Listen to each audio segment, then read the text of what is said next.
What's going on, everybody? Welcome back to the channel. This is Mick of Gamers Club bringing you another video here. If this is your first time here and you want to get better at card games, love video games, or just gaming in general, go ahead and hit that subscribe button down below and that notification bell so that you don't miss any future content. Anyway, guys, today we have a really cool, very special video coming in for you guys. This is the second place deck profile for the Chara Expo in Anaheim, California, 2019. Dan, who got second place, was very generous in letting us host his video. The video is sick, really nice deck profile. Shout out to Dan, shout out to Fundemonium, which is his locals. I'm gonna link down below his YouTube channel and the website for Fundemonium so that you guys can check them out. They're awesome. But anyway, thank you guys for watching, and go ahead, take it away, Dan. Hey guys, my name is Dan Brito. I got second place at the Chara Expo 2019 at Anaheim, Los Angeles, California. Before we get started, I want to thank this channel for giving me the opportunity to share my deck profile and my experiences at the regional. It has been a long time since I've gone to a regional, so it's really exciting, and I hope you guys enjoy. So let's get started on the deck profile. Alright guys, here's my deck profile. First let's get started off with the sweet markers. Run one of each of my boys. Masquerade, Blessed Dark, and Mordred. This is from the Chara Expo. You never really ever use them. They're just really pretty. I haven't had at all a chance to use them at the regional, so no need. Then these beautiful black and blue Force 1 markers that were given as gifts, and did some trades with people at Chara, so thank you guys for that. Alright, anyway, let's get started on the deck profile. So, my favorite starter, Revengers, Crisis. He's just cool looking to me. I know Doge is really cute, but he just looks really cool. Anyway, for Mordred, not really much to say. He is the whole, star of the deck besides Blaster Dark, so you need him. One thing I always suggest to players is, and what I did was I always placed my force marker on Vanguard on the first ride, never off to the side. And as I'm explaining the deck profile, I'm pretty much going to be repeating the same thing. It's always about playing one or two on your center line and then one or two on your right. I don't really like spreading them just because there's a lot of field control in this format, so it isn't as effective as having a really strong center line and like one really strong rear guard. So next would be Lunge. I'm tempted to run 4, but I draw him enough, so far good. He's the great finisher. I like riding him over my Mordred as even a second ride if I play enough Blaster Darks and just, like I said, power up my center line and then go for it.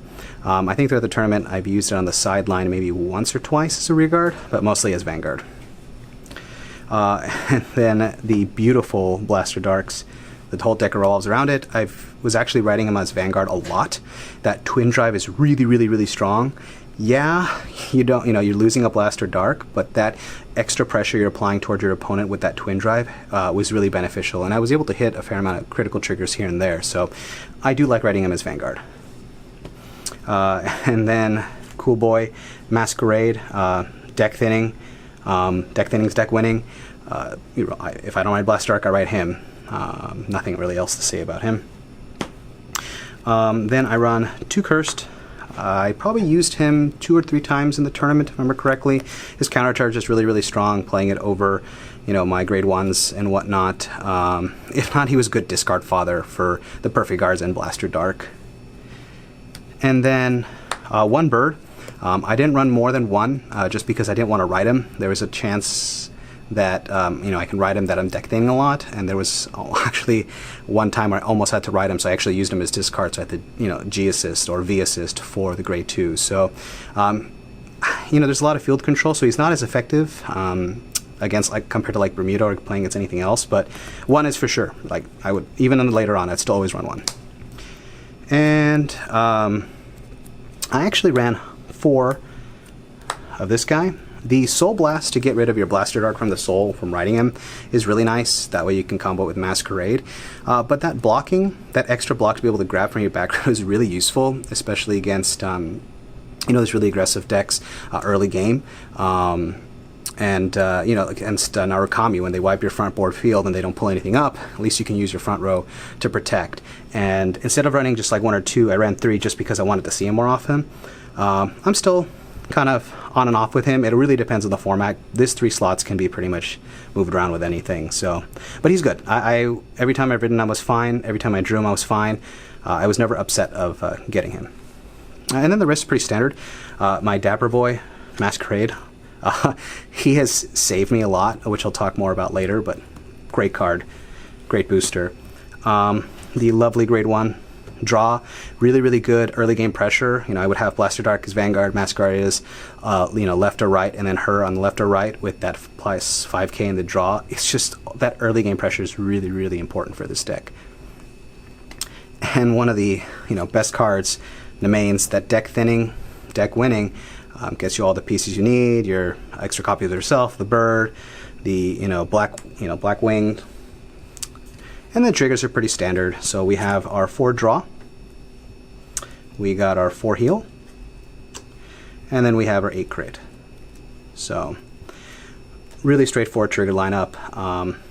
I don't really think you should mess around with it. The deck needs the critical pressure to be able to really, stress your opponent out. I don't think the extra draw is needed because you have the main and the Sword Breaker to deck thin for that winning. So that's the deck profile. I hope you guys like the deck profile.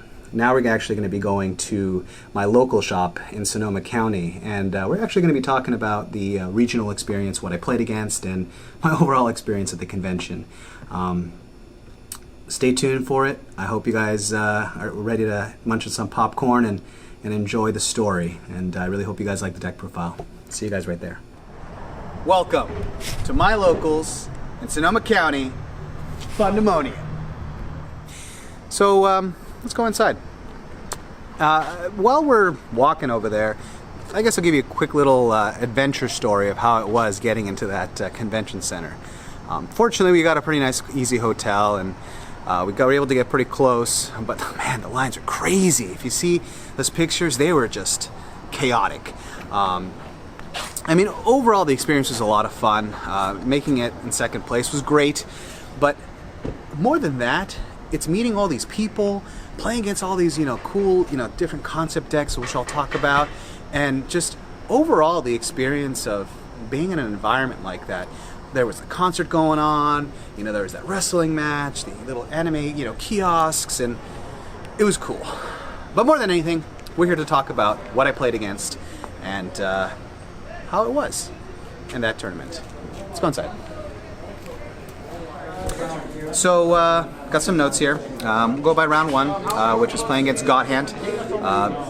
Applied really early pressure. They unfortunately didn't draw God Hand. They were hitting all the fronts, but wrong grade 3. Round 2 was against Shadow Paladins.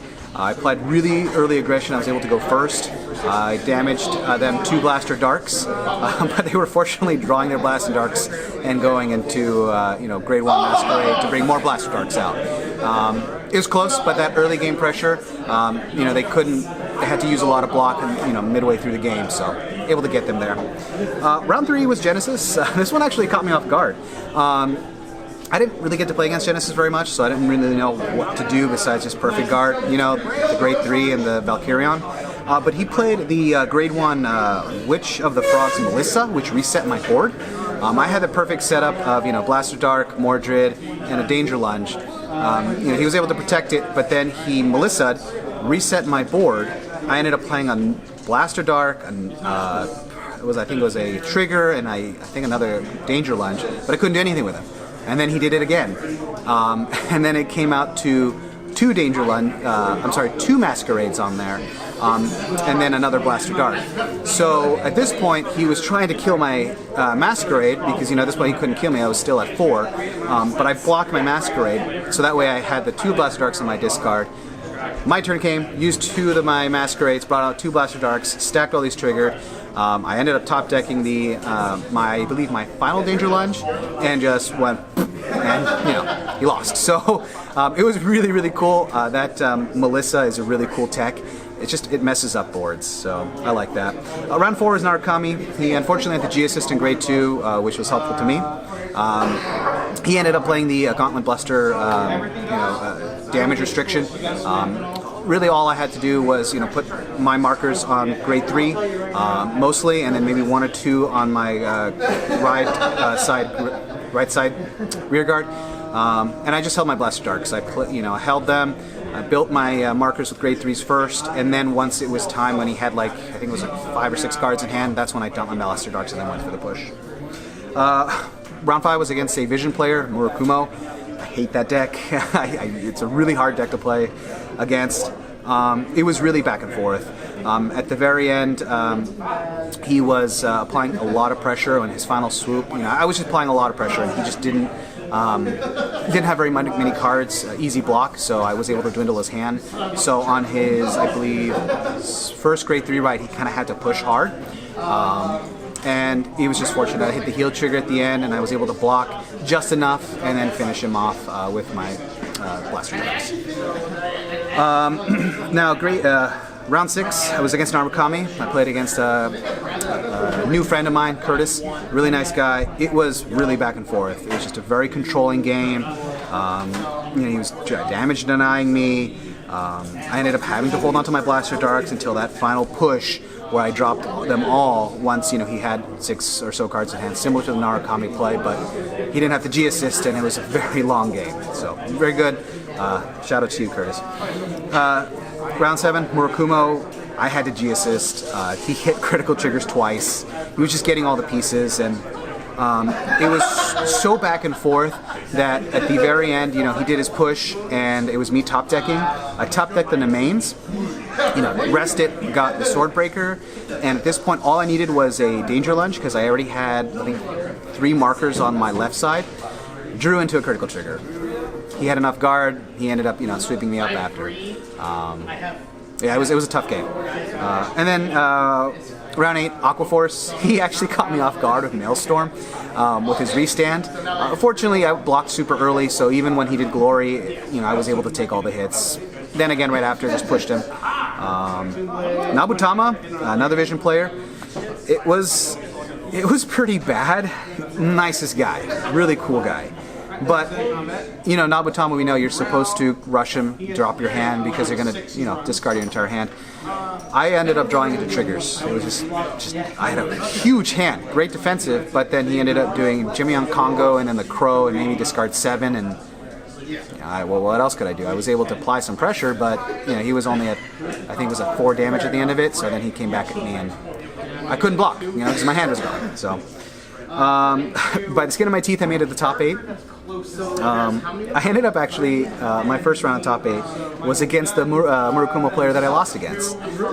It was like an anime moment for sure. It was really back and forth. Same thing. I had the G assist. He hit the double crit. He was just getting everything.